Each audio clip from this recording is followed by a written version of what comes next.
الحمد لله نحمده ونستعينه ونستغفره ونؤمن بالله ونتوكل عليه ونعوذ بالله من شرور أنفسنا ومن سيئات أعمالنا من يهده الله فلا مضل له ومن يضلله فلا هادي له ونشهد أن لا إله إلا الله وحده لا شريك له ونشهد أن سيدنا وسندنا ونبينا ومولانا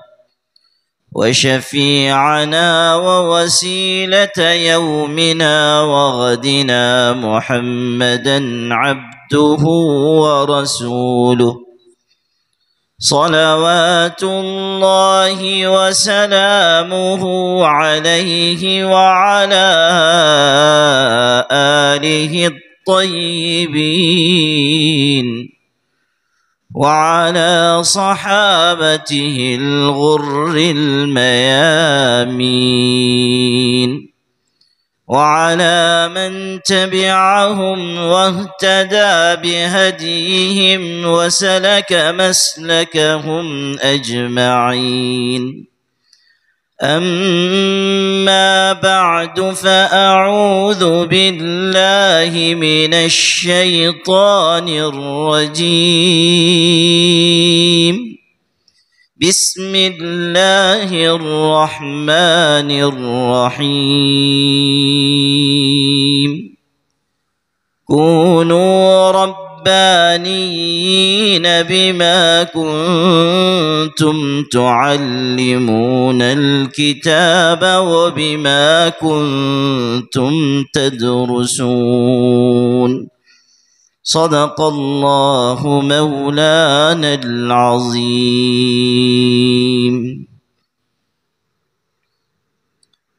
جامعہ اسلامیہ بنجاری کے اس پر رونق اجلاس کے صدر محترم عالم ربانی حضرت مولانا خالد ندوی غازی پوری صاحب دامت برکاتہم، اس جامعہ کے محتمم اور اس پورے صوبے میں اپنی دینی ملی خدمات کے لیے معروف جید عالم دین حضرت مولانا تصور صاحب فلاحی دامت برکاتہم اور دیگر علماء کرام، مہمانان عظام، معزز شخصیات، عزیز طلباء اور حاضرین مجلس، آپ سب کے درمیان حاضر ہو کر مجھے سعادت محسوس ہو رہی ہے۔ ایک ایسی مجلس جس میں عزیز طلباء تکمیل حفظ قرآن پاک کی سعادت حاصل کر رہے ہیں اور عالم بن جانے والے طالبان علوم نبوت سند فراغت پانے والے ہیں اور تخصص فی الافتاء کے شعبے سے بھی 5 طلباء فارغ ہو رہے ہیں۔ ایسے بابرکت اجلاس میں شرکت عین سعادت و برکت ہے۔ حضرت محتمم صاحب دامت برکاتہم نے بڑے خلوص کے ساتھ مدعو کیا اور مجھے حاضر ہونے کا موقع اللہ نے مرحمت فرمایا۔ اللہ تعالی اپنے فضل سے ہم سب کی حاضری کو قبول فرمائے۔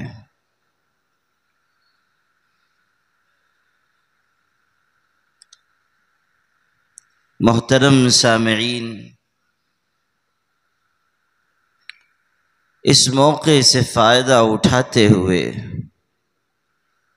چند ضروری باتیں آپ حضرات کی خدمت میں عرض کرنا چاہتا ہوں، چونکہ بہت سے ہمارے بھائی، عام مسلمان بھائی، مدرسے سے تعلق کی وجہ سے اور اپنے بچوں کے یہاں تعلیم پانے کی برکت سے یہاں آئے ہوئے ہیں، اس لیے پہلے چند باتیں ان سے عرض کرنا چاہتا ہوں۔ ایک بنیادی بات ہم سب کے ذہن میں رہنی چاہیے کہ مدرسہ کیا ہے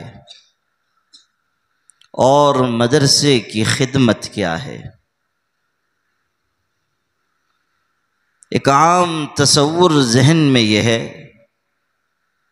کہ مدرسے کی بنیاد حضرت مولانا محمد قاسم نانوتوی رحمۃ اللہ علیہ یا حضرت مولانا محمد علی منگیری رحمۃ اللہ علیہ نے رکھی۔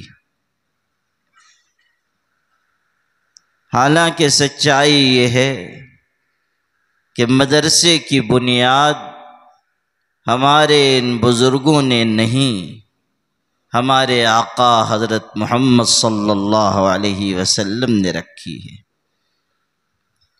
سب سے پہلا مدرسہ مسجد نبوی میں قائم ہوا اور اسے قائم کرنے والے ہمارے آقا حضرت محمد صلی اللہ علیہ وسلم تھے۔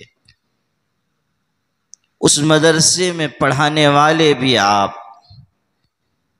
آپ کو بھیجا گیا تھا لوگوں کو سکھانے کے لیے، تعلیم دینے کے لیے، اخلاق سنوارنے کے لیے، ذہن و دل کا رخ بدلنے کے لیے۔ قرآن مجید میں ارشاد ہے، هو الذی بعث فی الأمیین رسولا منہم یتلو علیہم آیاتہ ویزکیہم ویعلمہم الکتاب والحکمہ وَإِن كَانُوا مِن قَبْلُ لَفِي ضَلَالٍ مُبِينٍ۔ اس آیت میں بتایا گیا کہ پیغمبر کیوں تشریف لائے۔ پیغمبر آئے ہیں تاکہ قرآن پاک کی آیتیں پڑھ کر سنائیں، قرآن مجید سے انسانوں کا رشتہ مضبوط کریں، اس لیے کہ قرآن پاک ہی وہ کتاب ہے جو انسان کو پیر کے ناخن سے لے کر پیشانی کے بالوں تک تبدیل کر دیتی ہے۔ قرآن پاک ہی وہ کتاب ہے جو انقلاب آفری کتاب ہے، جو قوموں کو عروج عطا کرنے والی کتاب ہے۔ قرآن پاک کی آیتیں سکھانے، پڑھانے اور بتانے کے لیے آپ تشریف لائے، اور آپ نے قرآن مجید امت تک پہنچایا۔ اور صرف یہ نہیں کہ آپ قرآن مجید کی آیتیں پڑھ کر سنا دیں گے اور کام مکمل۔ ارشاد ہوا قرآن مجید کی آیتوں کی تعلیم بھی آپ فرمائیں گے، تفہیم بھی آپ فرمائیں گے۔ قرآن مجید کی تعلیم اس طور پر کہ قرآن پاک ہم سے کیا چاہتا ہے، قرآن پاک کس راستے پر ہمیں لے جانا چاہتا ہے۔ تو آپ آئے تاکہ آپ تعلیم دیں، اسی لیے آپ نے فرمایا انما بعثت معلما، مجھے استاذ بنا کر بھیجا گیا، سکھانے والا بنا کر بھیجا گیا، اور آپ صلی اللہ علیہ وسلم نے اپنے مدرسے میں بیٹھ کر تعلیم کا یہ فرض نبھایا۔ آپ نے قرآن بھی سکھایا، آپ نے حکمت کی تعلیم بھی دی، اور آپ نے دلوں کو پاک بھی فرمایا، یعنی تعلیم کے ساتھ تربیت کی خدمت انجام دی۔ ایک طرف تعلیم کا کام چل رہا ہے اور دوسری طرف تربیت کی جا رہی ہے، دل کو سنوارا جا رہا ہے۔ یہی وجہ ہے کہ آپ کے مدرسے سے جن لوگوں نے فیض پایا ان کے اندر علم بھی تھا، ان کے اندر اخلاق بھی، ان کے اندر کردار بھی، ان کے اندر جان و مال لٹانے کا جذبہ بھی، ان کے اندر مومنانہ صفات بھی، ان کے اندر اعلیٰ کردار بھی۔ قرآن مجید نے حضرات صحابہ کرام کی جو تعریف و توصیف فرمائی ہے، اس میں صحابہ کرام کی ہر جہت سے تعریف کی گئی کہ وہ عبادت میں بھی کامل، وہ معاملات میں بھی کامل، وہ غیرت ایمانی میں بھی کامل، وہ حمیت دینی میں بھی کامل۔ قرآن مجید میں آپ پڑھیے، محمد الرسول اللہ والذین معه اشداء علی الکفار رحماء بینہم تراهم ركعا سجدا يبتغون فضلا من الله ورضوانا سيماهم في وجوههم من أثر السجود ذلك مثلهم في التوراة ومثلهم في الإنجيل۔ ارشاد ہو رہا ہے کہ یہ محمد صلی اللہ علیہ وسلم کے جو ساتھی ہیں، ان کے اندر آپس میں ایک دوسرے کے لیے رحمت ہے، مرحمت ہے، ایک دوسرے کا احترام ہے، ایک دوسرے کی عزت ہے، ایک دوسرے کا خیال رکھنے کا ذوق ہے، اور ایمان کے سلسلے میں یہ نہایت غیرت مند ہے۔ کافروں کے لیے، مشرکوں کے لیے، نافرمانوں کے لیے نہایت سخت ہیں۔ ایسا نہیں کہ حالات آئیں اور جھک جائیں، ایسا نہیں کہ کسی درجے میں مصلحت مصالحت کا شکار ہو جائیں، کسی مرحلے میں بزدلی کا شکار ہو جائیں، کسی مرحلے میں سینہ سپر ہونے کے بجائے سپر انداز ہو جائیں۔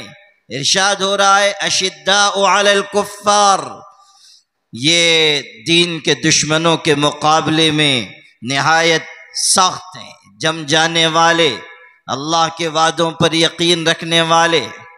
مولانا الطاف حسین حالی کہہ رہے ہیں، جہاں کر دیا نرم نرما گئے وہ، جہاں کر دیا گرم گرما گئے وہ، شریعت کے قبضے میں تھی باغ ان کی، خود بخود بھڑکتی نہ تھی آگ ان کی۔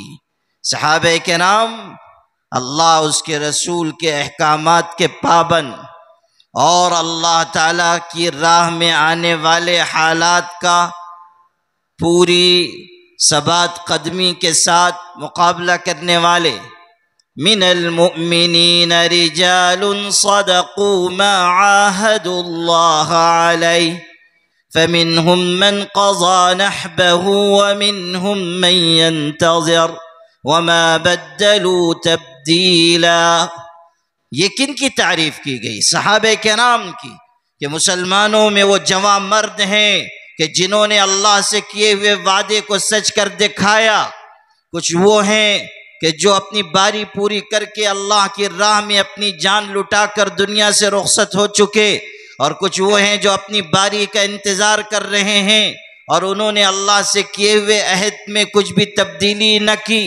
قرآن پاک صحابہ کرام کی جو تعریف بیان کر رہا ہے، اس میں در حقیقت بعد میں آنے والے اہل ایمان کے لیے درس نصیحت ہے، ایک سبق پوشیدہ ہے کہ اگر تم پر بھی حالات آئیں، مصائب آئیں، مشکلات آئیں، دشواریاں آئیں، راہ میں رکاوٹیں کھڑی کی جائیں، اگر دشمنان دین تمہارے خلاف سازشیں کریں، تدبیریں کریں، مکر و فریب سے کام لیں، تو اس وقت تم بھی وہ راستہ اختیار کرو جو صحابہ کا تھا، یعنی جم جاؤ، اللہ تعالیٰ کے وعدوں پر یقین رکھو، پست ہمتی اور بزدلی کا شکار نہ ہو۔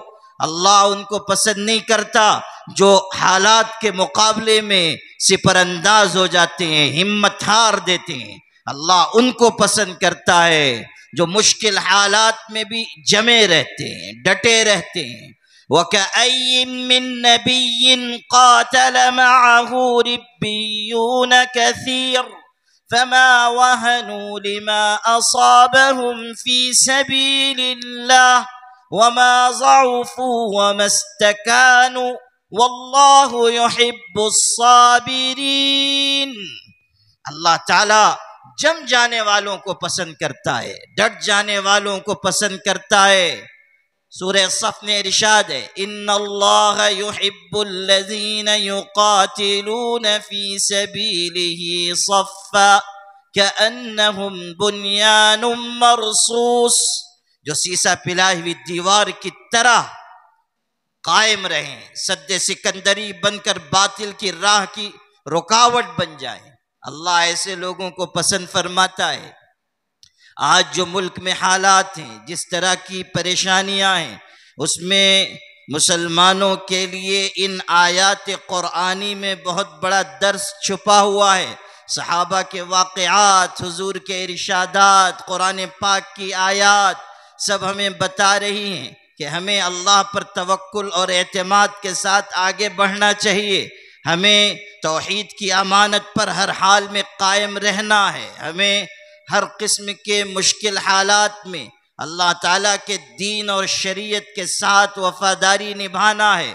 وہ لوگ جو خوفزدہ ہو جائیں گے حالات سے، حالات کو دیکھ کر اپنی ڈگر، اپنی روش بدل لیں گے، وہ لوگ جو مشکلات کی وجہ سے اللہ تعالیٰ کے دین سے، ایمان سے، شریعت اسلامی سے ہاتھ اٹھا لیں گے، ایسے لوگ نہایت سخت نقصان میں ہیں۔ وہ لوگ اللہ کی نگاہ میں پسندیدہ ہیں جو یہ اعلان کریں گے کہ ہمارا جینا بھی اللہ کے دین پر اور ہماری موت بھی اللہ کی دین پر، ہمارا جینا بھی اللہ کے دین پر، ہمارا مرنا بھی اللہ کے دین پر، جو یہ اعلان کریں گے کہ توحید ہمیں ہماری جانوں سے زیادہ عزیز ہے، دین ہمیں ہماری جان سے زیادہ عزیز ہے، شریعت ہمیں ہماری جان سے زیادہ عزیز ہے۔ آپ کی اس ریاست میں بھی شوشہ چھوڑ دیا گیا کہ یونیفارم سول کوڈ لایا جائے گا۔ ہماری ریاست مہاراشٹر میں بھی کمیٹی بنانے کی بات کی جا رہی ہے۔ اتراکھنڈ میں یونیفارم سول کوڈ لاگو کرنے کا اعلان ہو چکا۔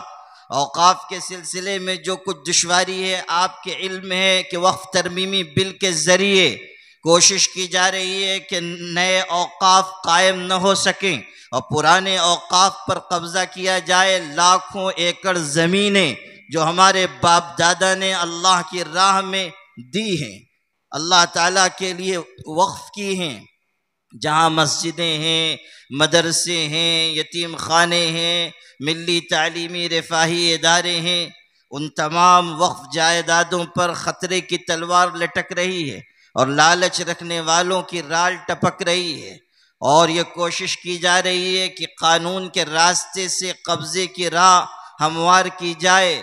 اس کے علاوہ مسجدوں پر ہر آئے دن یلغار، مدارس پر ترچھی نظر، راہ چلتے ہوئے اہل ایمان کو ستانے کی خبریں، اور کتنے حالات ہیں جن سے ہم اس وقت اس ملک میں جوجھ رہے ہیں۔ لیکن یہ مشکلات ہمیں اللہ کے دین سے ہٹا نہیں سکتی، یہ مشکلات ہمیں راہ بدلنے پر مجبور نہیں کر سکتی۔ حالات آتے ہیں اور پھر گزر جاتے ہیں، اللہ تعالیٰ دیکھتی آنکھوں خزاں کے موسم کو بدل دیتا ہے۔ آزمائشیں آئیں گی، حالات آئیں گے۔ الف لام میم احسب الناس ان يتركوا ان يقولوا آمنا وهم لا يفتنون۔ کیا یہ ہوگا کہ لوگ کہہ دیں گے کہ ہم ایمان لائے اور پھر ان کی کوئی آزمائش نہیں ہوگی، ان کو چھوڑ دیا جائے گا، ان کا امتحان نہیں لیا جائے گا، ان کے ایمان کو آزمایا نہیں جائے گا، ہرگز نہیں، آزمائش ہوگی اور یقیناً ہوگی، اور اس لیے ہوگی تاکہ خبیث کو طیب سے الگ کیا جائے، مومن کو منافق سے جدا کیا جائے، بتایا جائے کون ہیں اللہ کی راہ پر جمنے والے اور کون ہیں پیچھے ہٹ جانے والے، اور پھر اللہ اسی اعتبار سے اپنا فیصلہ نافذ کرے گا۔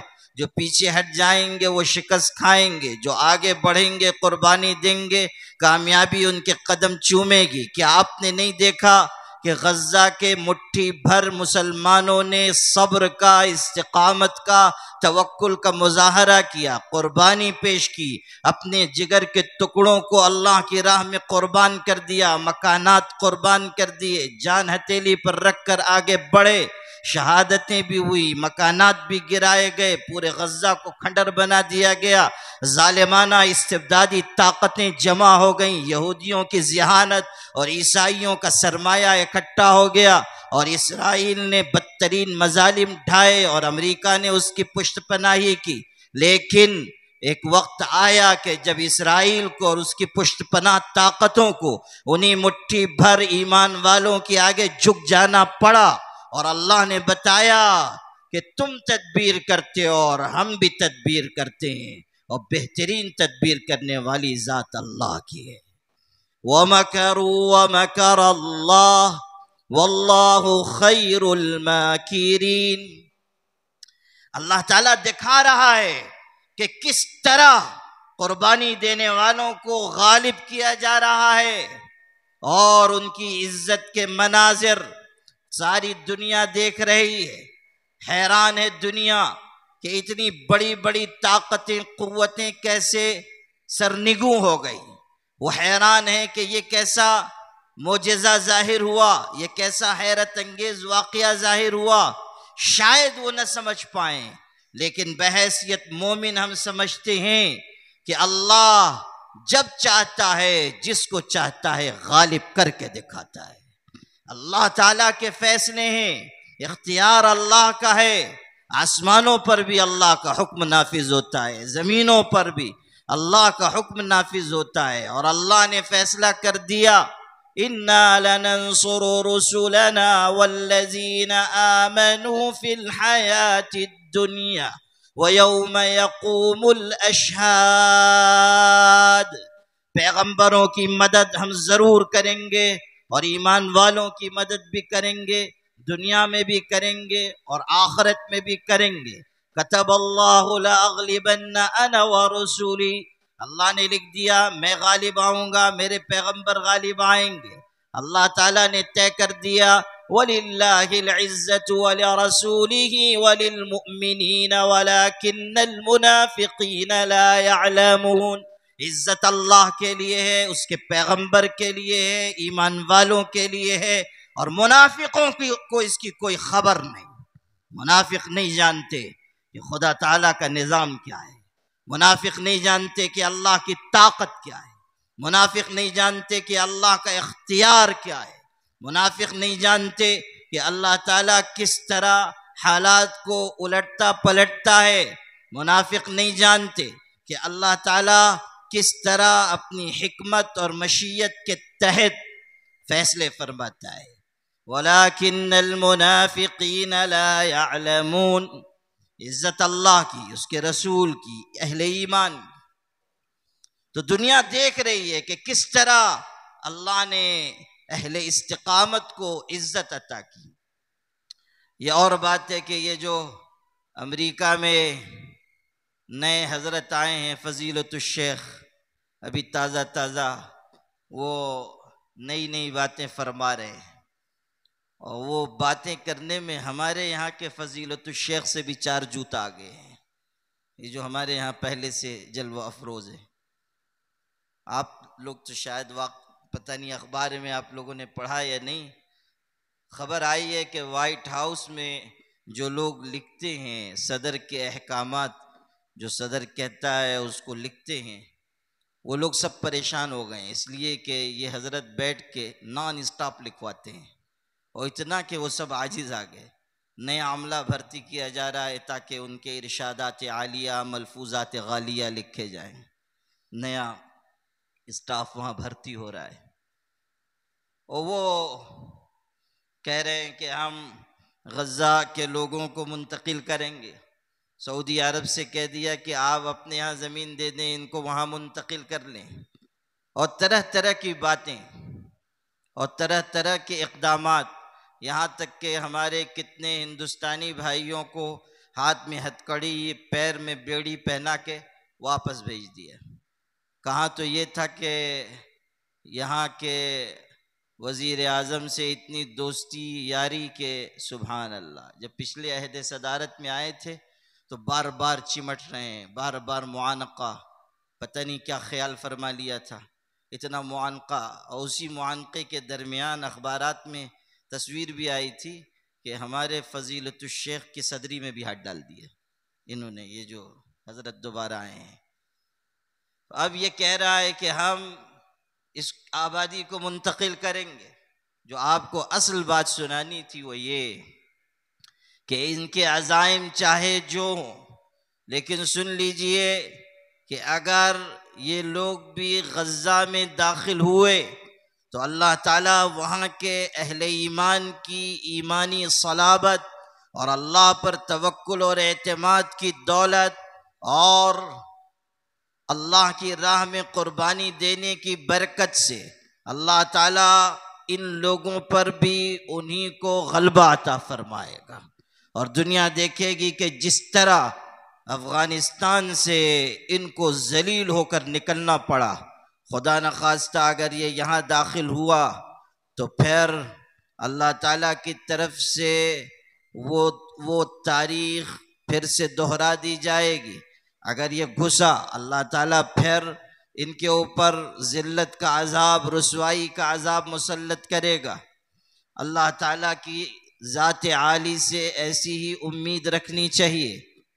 تو آپ سے میں نے یہ بات اس تناظر میں کہی کہ اس وقت ہمارے ملک میں جو حالات ہیں، ان حالات میں بجائے اس کے کہ ہم مایوسی کا شکار ہوں، ہم ایمان و یقین اور صبر و استقامت کی راہ پر چلیں. قرآن پاک اسی کا ہمیں درس دے رہا ہے، اور صحابہ کرام کی زندگی سے ہمیں یہی نمونہ دیکھنے کو مل رہا ہے.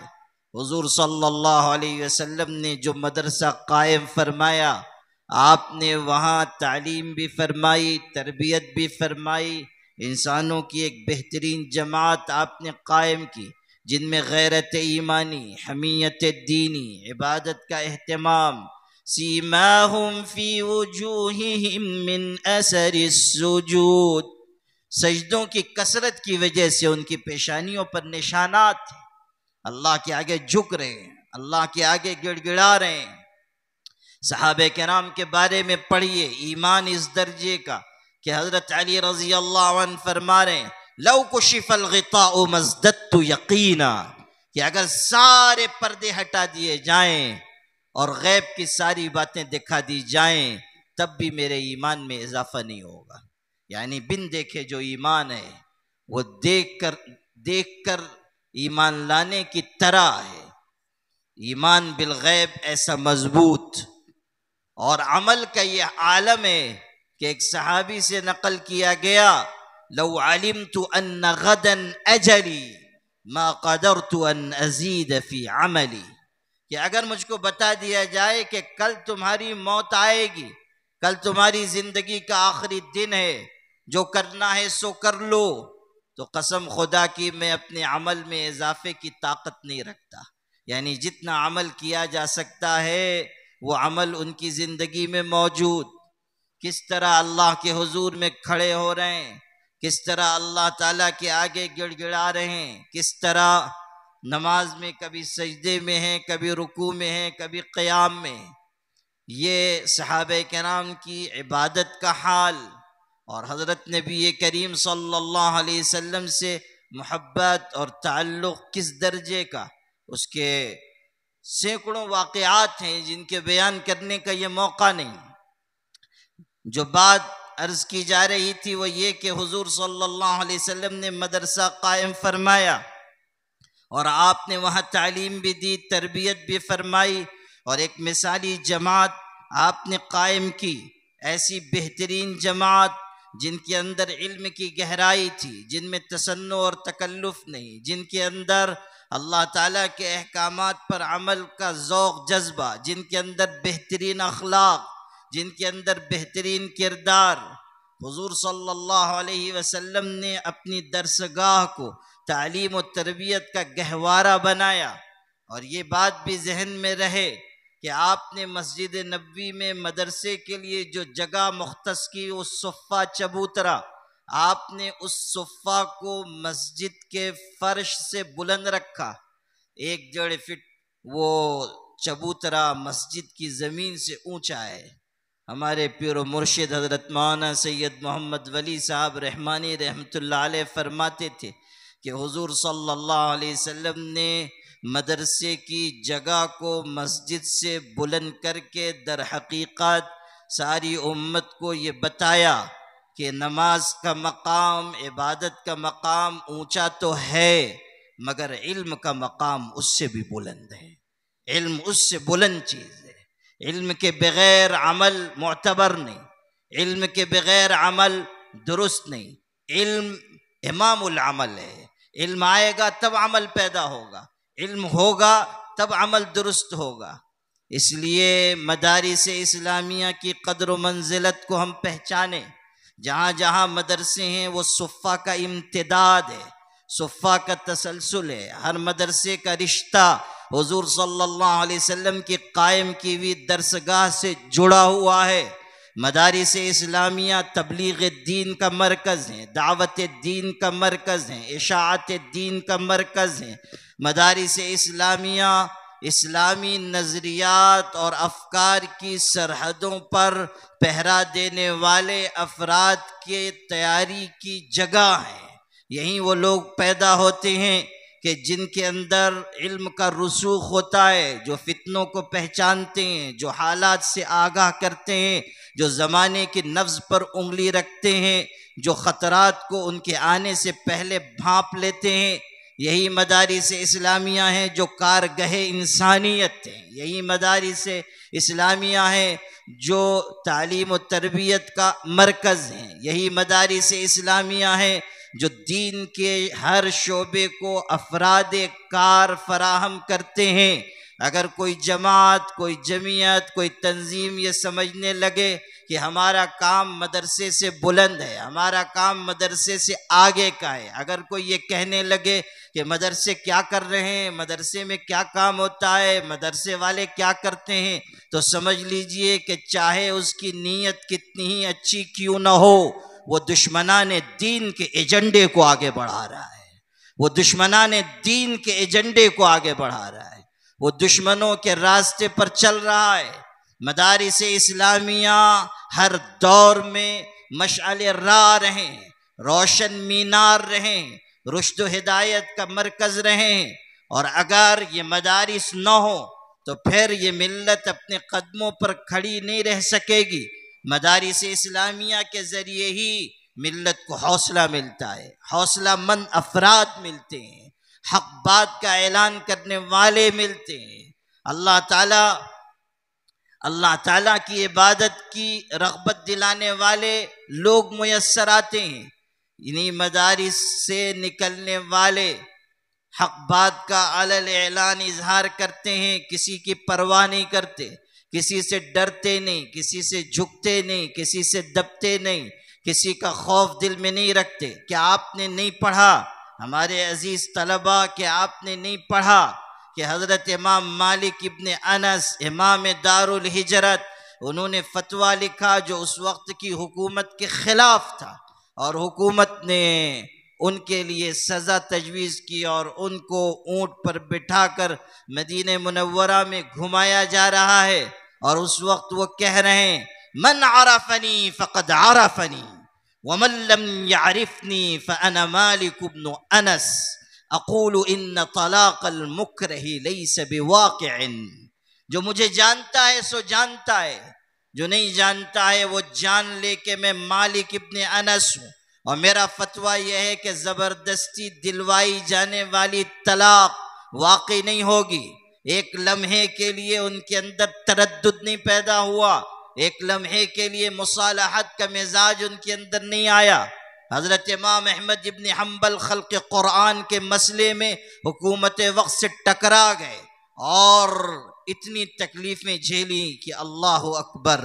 صدائے حق میں مولانا ابوالکلام آزاد نے لکھا ہے کہ جس جلاد نے امام احمد ابن حنبل کو کوڑے مارے، بادشاہ وقت کے حکم سے ان کو درے مارے، وہ جلاد کہتا تھا کہ جتنے کوڑے میں نے احمد ابن حنبل کو مارے ہیں، اگر کسی ہاتھی کو بھی مارتا تو وہ بھی مر جاتا۔ ایسی تکلیف انہوں نے جھیلی، ایسی مشقت جھیلی، لیکن ایک لمحے کے لیے بھی آمادہ نہیں ہوئے کہ راہ حق سے انحراف کریں۔ حضرت امام ابو حنیفہ رحمۃ اللہ علیہ ہمارے امام ہیں، امام اعظم ہیں، ان کا حال یہ ہے کہ حکومت وقت کے مطالبے کے آگے نہیں جھکے، قید کیے گئے، زہر دے دیا گیا اور وہاں سے جنازہ نکلا۔ اتنا بڑا امام وقت اللہ کی راہ میں جان قربان کر رہا ہے، مگر اس کے لیے آمادہ نہیں کہ حکومت وقت کی پیشانی پر آنے والے اشارات کو قبول کر کے اپنی راہ تبدیل کر دے۔ ایک زرین تاریخ ہے مدارس اسلامیہ کی، ایک زرین تاریخ ہے علماء کی، ایک زرین تاریخ ہے رجال کار کی۔ اس لیے عزیز مسلمان بھائیوں، مدارس اسلامیہ کے کردار کو پہچانو، اس کی عظمت کو پہچانو، اس سے اپنے آپ کو جوڑ کر رکھنا اپنی سعادت سمجھو، اپنے حق حلال کی کمائی مدارس اسلامیہ پر خرچ کرو، علماء کرام کی ضرورتوں کا خیال رکھو، عالم دین سے محبت کرو۔ کن عالما او متعلما او محبا او مستمعا ولا تکن الخامس فتہلک۔ یا تو عالم بنو، یا علم حاصل کرنے والے بنو، یا علم سے محبت رکھنے والے بنو۔ علم چار راستے ہیں، بس یہی اختیار کرو، پانچویں راہ پر نہ جانا ورنہ ہلاک ہو جاؤ گے۔ یعنی مدارس کے خلاف کسی تدبیر میں شریک نہ ہو جانا، مدارس کو بدنام کرنے کی تحریکوں میں نہ لگ جانا، علماء سے بغض نہ رکھنا۔ فقہا نے لکھا ہے من ابغض عالما بدون عذر شرعی خیف علیہ الکفر، جو انسان کسی عالم ربانی سے بغیر کسی ظاہری عذر کے، عذر شرعی کے بغض رکھتا ہے، نفرت رکھتا ہے، اندیشہ ہے کہ اس کا خاتمہ کفر پر ہوگا، ایمان پر اس کو موت نہیں آئے گی۔ خیف علیہ الکفر، اندیشہ ہے کہ کافر ہو کر مرے گا۔ علماء کرام سے بغض ایمان کے منافی ہے، علماء سے محبت ایمان کا حصہ ہے۔ اکرم العلماء فإنہم ورثۃ الانبیاء، حضور ارشاد فرما رہے ہیں کہ علماء کی عزت کرو، علماء کا احترام کرو، وہ وارث الانبیاء ہیں۔ یہ وراثت نبوت کا تاج علماء کے سر پر سجایا گیا ہے، اس لیے ان کی عزت کرو۔ اور یہیں سے میں کچھ بات اپنے ان عزیز طلبہ سے عرض کرنا چاہتا ہوں جو آج فارغ ہو کر جا رہے ہیں، عالم بن گئے، سند فضیلت لے لی، سر پر دستار فضیلت سجا دی گئی۔ میرے عزیزو، آپ کو اللہ نے وہ مقام دیا جو کائنات میں اوروں کو نہیں ملا، وراثت نبوت کا تاج آپ کے سر پر سجایا جا رہا ہے۔ یہ کیسی بڑی نعمت دولت ہے۔ تاریخ فرشتہ میں قاسم فرشتہ نے لکھا ہے محمود غزنوی کے بارے میں کہ اس کو یہ تردد پیدا ہو گیا تھا کہ یہ حدیث جو کتابوں میں آئی ہے العلماء ورثۃ الانبیاء، یہ حدیث صحیح ہے یا نہیں، اس لیے کہ وراثت نبوت تو بہت بڑی چیز ہے۔ تو حدیث کے بارے میں یہ اشکال تھا کہ یہ صحیح حدیث ہے یا گھڑی ہوئی حدیث ہے۔ اور اسی کے ساتھ ساتھ دو باتیں اور تھی۔ کسی وجہ سے یہ خیال ہوا کہ میں ناصر الدین سبکتگین کا بیٹا ہوں یا نہیں، اس کے والد کا نام ناصر الدین سبکتگین تھا، تو میں اس کا بیٹا ہوں یا نہیں، کچھ خاص حالات کی وجہ سے یہ شبہ بھی تھا۔ اور پھر تیسری بات یہ کہ چونکہ نیک تھا، دیندار تھا، اس لیے دل میں یہ خیال آتا تھا پتہ نہیں میری مغفرت ہوگی یا نہیں۔ پتہ نہیں میں بخشا جاؤں گا یا نہیں۔ ایک دن محمود غزنوی اپنے لشکر کے ساتھ، اپنے فوجی دستے کے ساتھ رات کو کہیں جا رہا ہے، اور راستے میں اس نے دیکھا کہ ایک طالب علم ہے، اس کے ہاتھ میں کتاب ہے، اور وہ ایک مکان کے دروازے کے شگاف سے آنے والی چراغ کی روشنی میں کتاب کا مطالعہ کر رہا ہے۔ یعنی غربت اتنی ہے کہ چراغ جلانے کے پیسے نہیں، اور مکان سے آنے والی روشنی میں، چراغ کی روشنی میں کتاب پڑھ رہا ہے۔ محمود غزنوی کو ترس آیا، ان کے قریب گئے، سلام کیا، اور پھر اپنی شاہی مشعل دی کہ یہ تحفے میں قبول کریں، اشرفیاں نکال کر دیں کہ یہ میری طرف سے ہدیہ ہے، یہ لے لیں، اور طلب علم میں لگے رہیں۔ اور یہ عمل کر کے وہ آگے بڑھ گئے، اپنے کام سے فارغ ہو کر رات کو آئے اور سوئے تو خواب میں حضرت نبی کریم صلی اللہ علیہ وسلم کی زیارت ہوئی۔ حضور صلی اللہ علیہ وسلم تشریف لائے، بہت خوش ہیں، اور آپ نے آ کر جو ارشاد فرمایا اس سے تینوں اشکالات حل ہو گئے۔ ایک دو جملے فرمائے مگر تینوں اشکال رفع ہوئے۔ حضور نے ارشاد فرمایا کہ او ناصر الدین سبکتگین کے بیٹے، آج تو نے میرے ایک وارث کی خدمت کی جس کی برکت سے اللہ نے تیری مغفرت فرما دی۔ تینوں باتوں کو جمع فرمایا کہ او ناصر الدین سبکتگین کے بیٹے، آج تو نے میرے ایک وارث کی خدمت کی، اللہ نے اس کی برکت سے تیری مغفرت فرما دی۔ اللہ نے آپ کو یہ مقام دیا کہ آپ وارث الانبیاء بنے۔ اب آپ کی ذمہ داری بھی بہت اونچی ہے، آپ کو ہر وقت فکر مند رہنا ہے، آپ کو ہر وقت اللہ تعالیٰ سے ڈرتے رہنا ہے، آپ کو اپنے علم پر عمل کرنا ہے، آپ کے اندر اللہ کا تقوی ہو۔ انما یخشی اللہ من عبادہ العلماء، ارشاد ہوا کہ اللہ کے بندوں میں سے اس سے وہی ڈرتے ہیں جو علم والے ہیں۔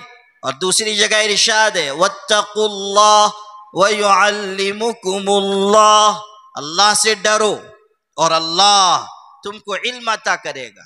دونوں کو اگر آپ جوڑ کر دیکھیں تو یہ بات نکلے گی کہ علم ازدیاد خشیت کا باعث ہے۔ چونکہ طلبہ مخاطب ہیں اس لیے یہ زبان سمجھ لیں گے۔ علم ازدیاد خشیت کا باعث ہے، اور خشیت ازدیاد علم کا باعث ہے۔ ازدیاد خشیت، علم ازدیاد خشیت کا ذریعہ ہے اس طرح، انما یخشی اللہ من عبادہ العلماء، اور علم اور تقوی اور خشیت ازدیاد علم کا باعث ہے، جس کا اشارہ اس آیت میں واتقوا اللہ ویعلمکم اللہ۔ ہمارے اکابر، ہمارے اسلاف کے علم میں اگر برکت ہوئی تو اس لیے نہیں کہ انہوں نے بہت زیادہ کتابیں پڑھی تھیں، انہوں نے علم پر محنت تو کی، لیکن ان کے علم میں جو برکت پیدا ہوئی وہ ان کے تقوی کی وجہ سے، وہ ان کی خشیت الہی کی وجہ سے، وہ ان کی للہیت کی وجہ سے۔ حضرت امام ابو حنیفہ رحمۃ اللہ علیہ جبل العلم بنے، محنت کی وجہ سے بھی اور کثرت عبادت و ریاضت و تقوی کی وجہ سے بھی۔ رات کی تنہائی میں اپنے مکان کی چھت پر کھڑے ہو کر ساری رات نماز پڑھ رہے ہیں۔ جب ان کا انتقال ہوا، ان کے پڑوس میں ایک یہودی رہتا تھا، اس کا بچہ تھا، اس نے اپنے والد سے چند دن کے بعد کہا کہ ابو جان، ہمارے پڑوسی کے مکان کی چھت پر رات کو ایک ستون نظر آتا تھا، کئی راتوں سے وہ ستون نظر نہیں آ رہا ہے، کہاں چلا گیا وہ ستون؟ تو وہ باپ یہودی انسان تھا، وہ رو پڑا، اس نے کہا میرے بیٹے وہ ستون نہیں تھا، وہ ہمارے پڑوسی ابو حنیفہ تھے جو رات کی تنہائی میں دیر تک نماز پڑھتے تھے۔ ایسا معلوم ہوتا تھا کہ ستون ہے۔ آپ اندازہ کیجئے کہ کیسی خشیت ہے، کہ عبادت کی کیسی کثرت ہے۔ محلے کی مسجد میں آئے، امام کے پیچھے نماز پڑھی، سورہ اذا زلزلت کی تلاوت امام نے کی، یہ آیتیں پڑھی فَمَن يَعْمَلْ مِثْقَالَ ذَرَّةٍ خَيْرًا يَرَهُ وَمَن يَعْمَلْ مِثْقَالَ ذَرَّةٍ شَرًّا يَرَهُ۔ رائی کے دانے کے برابر بھلائی ہوگی، قیامت کے دن انسان دیکھ لے گا، رائی کے دانے کے برابر برائی ہوگی، قیامت کے دن انسان دیکھ لے گا۔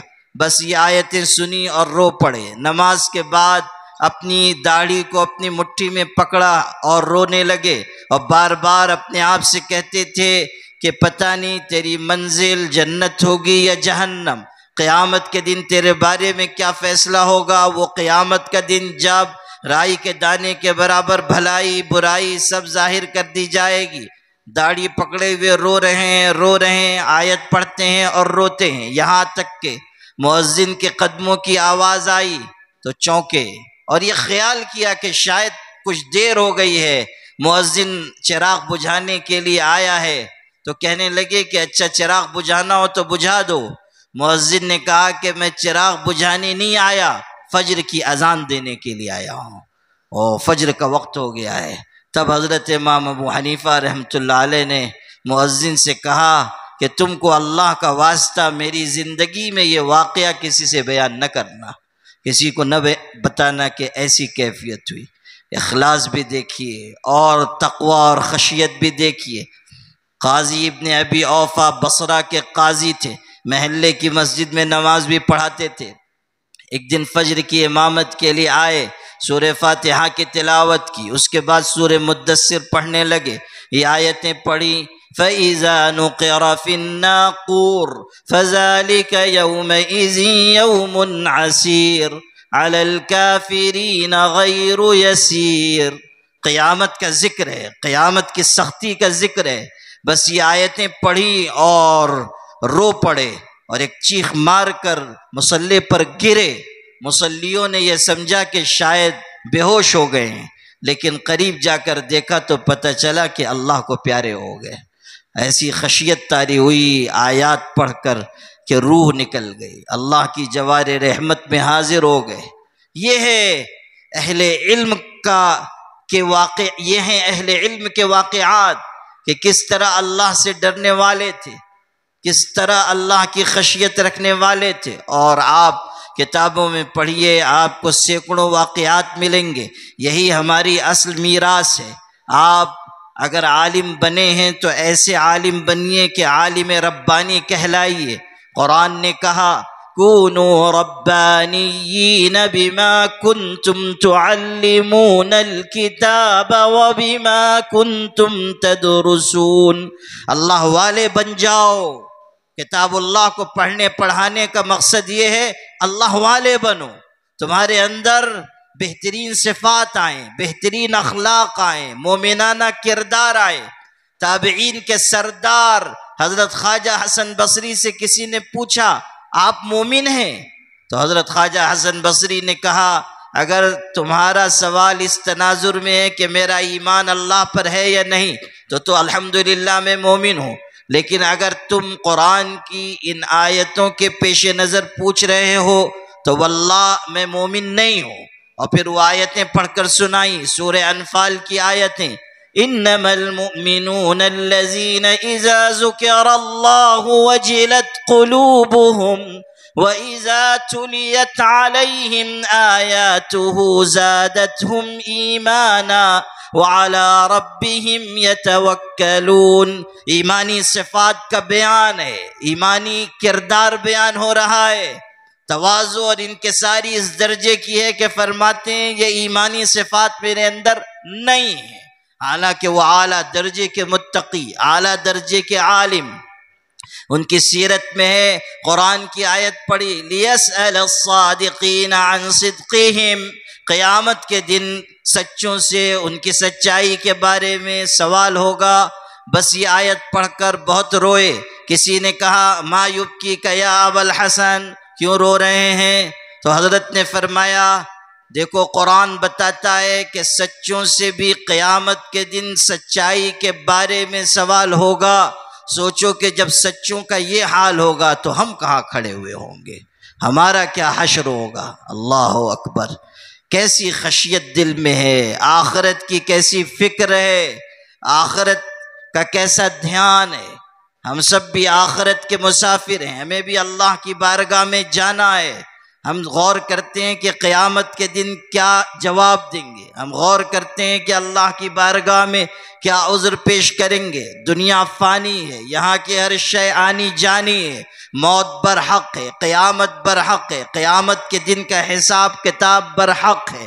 ہم سب پڑھ چکے، ہم سب جاننے والے بن چکے، اب اللہ کی بارگاہ میں کھڑے ہونے کا احساس ہر وقت ہمارے دل میں رہے کہ اللہ کے ہاں جانا ہے اور حساب دینا ہے، اللہ کی بارگاہ میں جانا ہے اور زندگی کے سارے اعمال کے بارے میں جواب دہ ہونا ہے۔ لا تزال قدم عبد حتی یسأل عن اربعین، قیامت کے دن ہر انسان سے 4 سوال ہوگا، اور جب تک جواب نہ دے لے اس کے قدم ہل نہیں سکتے۔ پوچھا جائے گا زندگی کہاں گزار کر آئے، جوانی کہاں کاٹ کر آئے، مال کہاں سے کمایا، کہاں خرچ کیا، وعن علمہ ماذا عمل فیہ، اور اپنے علم پر کتنا عمل کیا۔ یہ ہمارے لیے سوچنے کا مقام ہے۔ عن علمہ ماذا عمل فیہ، اپنے علم پر کتنا عمل کیا۔ قیامت کے دن پوچھ ہوگی، قیامت کے دن ہم سے باز پرس کی جائے گی۔ جو ریاکار ہوں گے، دکھاوا کرنے والے ہوں گے، شہرت کے متلاشی ہوں گے، آپ پڑھیے کہ حدیث شریف میں بتایا گیا ایسے اہل علم کے ذریعے جہنم کو دہکایا جائے گا، جہنم دہکائی جائے گی۔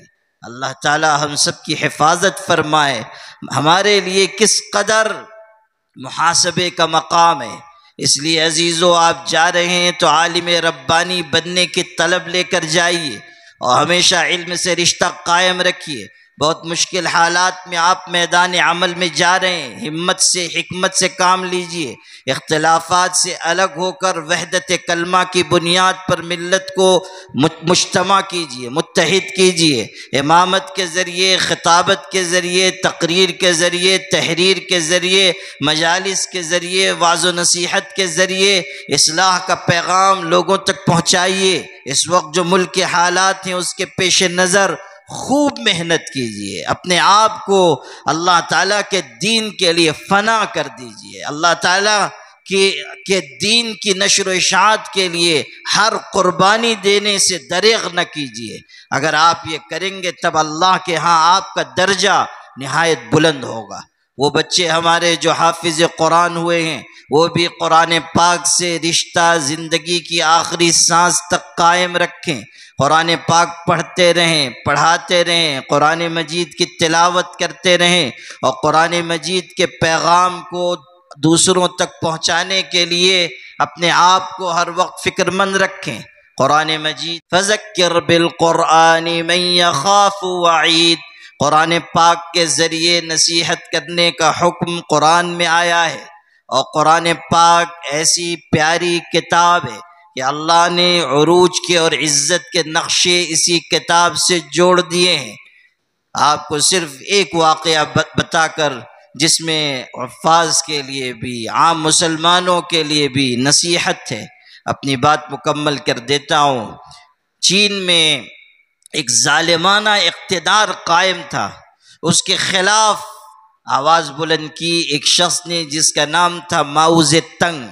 یہ کمیونسٹ پر یقین رکھنے والا شخص تھا، دہریہ تھا، دین بیزار، لیکن انقلابی ذہن کا تھا۔ اس نے آواز لگائی، لوگ جڑتے گئے، کارواں بنتا گیا، یہاں تک کہ وہ جو ظالمانہ اقتدار تھا اس کا تختہ الٹ دیا گیا، اور پھر ماؤ زیدونگ نے حکومت قائم کی، اس کو چیئرمین بنایا گیا، اور پھر چند برسوں میں اس نے چین کو نہایت ترقیات سے مالا مال کیا۔ چند برسوں میں چین ترقی پذیر ملکوں کی فہرست میں آ گیا۔ اس زمانے میں چین کی ترقیات کا بہت شہرہ تھا، تو ہمارے پڑوس کے ملک سے جو اسلام کے نام پر بنا، مسلمانوں کے نام پر بنا، وہاں کے صوبے سندھ کا چیف منسٹر اور اس کے وزراء گئے چین کا جائزہ لینے، وہاں کی ترقیات دیکھنے، ترقیات دیکھی، پھر چیئرمین ماؤ زیدونگ سے ملاقات ہوئی، اور انہوں نے اپنی خوشی کا اظہار بھی کیا اور ایک سوال کیا۔ بس وہ سوال اور اس کا جواب سنیے۔ ماؤ زیدونگ جو کمیونسٹ انسان ہے، اس سے مسلمان پوچھ رہے ہیں کہ آپ نے اپنے ملک کو چند برسوں میں اتنی ترقی کیسے دی؟ آپ نے اپنے ملک کو ترقی پذیر ممالک کی فہرست میں کیسے شامل کر لیا، اور ہر طرف یہاں ترقی ترقی، روزگار کے مواقع، تعلیم کا اعلیٰ معیار، یہ آپ نے کیسے قائم کر لیا؟ تو ماؤ تنگ نے جو جواب دیا وہ اس زمانے کے اردو اور انگریزی اخبارات میں شاہ سرخیوں کے ساتھ چھپا تھا۔ آپ پس منظر ذہن میں رکھیے کہ جانے والے مسلمان ہیں، ایک ایسے ملک سے گئے ہیں جو اسلام کے نام پر بنا ہے اور بڑے بڑے عہدوں پر بیٹھے ہوئے ہیں۔ ان سے وہ شخص کہہ رہا ہے کہ اگر آپ میرے ملک کی ترقیات کا راز جاننا چاہتے ہیں تو سنیے، قرآن آپ لوگوں پر اترا تھا، عمل ہم نے کر کے دکھایا ہے۔ قرآن تم پر اترا تھا، عمل ہم نے کیا ہے۔ اللہ نے عروج اور اقبال کے سارے نقشے جوڑ دیے ہیں قرآن پاک سے۔ قرآن کا کوئی متبادل نہ بدل ہے۔ قرآن ہر ایک عقدہ دشوار کا حل ہے۔ قرآن رسالت کا محافظ بھی، خبر بھی۔ قرآن بصیرت بھی، بصارت بھی، بصر بھی۔ قرآن تاثیر بھی، مؤثر بھی، اثر بھی۔ قرآن میں صحرا بھی، سمندر بھی، حجر بھی۔ قرآن کی آیات میں راتیں بھی ہیں، دن بھی۔ قرآن کی آیات میں راتیں بھی ہیں، دن بھی۔ قرآن میں ذکر انسان، شیاطین بھی، جن بھی۔ قرآن گنجینہ ہے اصل و اصول کا، ہاں قرآن معجزہ ہے خدا کے رسول کا۔ حضرت نبی کریم صلی اللہ علیہ وسلم کا یہ زندہ و جاوید معجزہ ہے۔ جو لوگ اس کو سینے سے لگائیں گے اللہ ان کو بلندی عطا کرے گا۔ جامعہ اسلامیہ کے ذمہ داران کو، یہاں کے محسنین، مخلصین، معاونین کو بہت بہت مبارکباد کہ اتنی بڑی تعداد میں یہاں سے حفاظ، علماء، مفتیان کرام تیار ہو کر جا رہے ہیں، اور ماشاءاللہ اس صوبے کی یہ مرکزی دینی تعلیمی تربیتی درسگاہ ہے، اور الحمدللہ کہ بہترین اساتذہ کی جماعت یہاں موجود ہے، اور حضرت محتمم صاحب بھی ہر وقت فکر مند کوشاں ہیں، اور اللہ تعالیٰ نے ان کی جد و جہد کی برکت سے ان کو یہ اعزاز بھی عطا کیا کہ اس مرتبہ وہ مسلمانان ہند کی سب سے بڑی مشترکہ متحدہ جماعت All India Muslim Personal Law Board کے رکن منتخب ہوئے، اور اللہ نے ان کی عزت میں اضافہ کیا اور خدمت کا ایک اور شعبہ اور باب ان کے آگے کھول دیا۔ اللہ تعالیٰ ان کی عمر میں برکت عطا فرمائے، اور یہاں کے اساتذہ کو قبول فرمائے، اور طلبہ عزیز کو اللہ روشن مستقبل عطا فرمائے، اور ہم سب مسافروں کو یہاں حاضری کی برکت سے اللہ مغفرت نصیب فرمائے۔ وآخر دعوانا الحمد للہ۔